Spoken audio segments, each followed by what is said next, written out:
So now I'm going to show you guys how to take the mirror off on this 2010 Outback.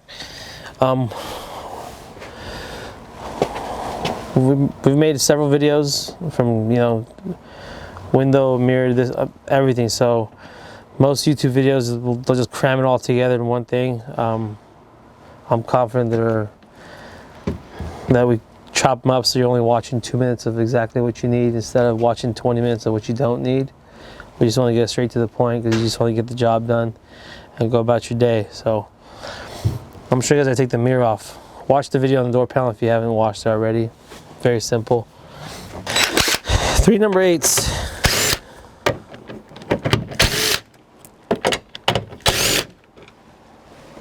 These guys. Don't lose these screws, very hard to find. There's a clip right here, just like the other side. Need to release this clip. See?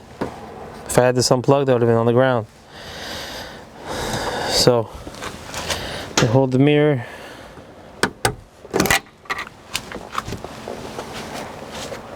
Unplug. And that's how the mirror comes off.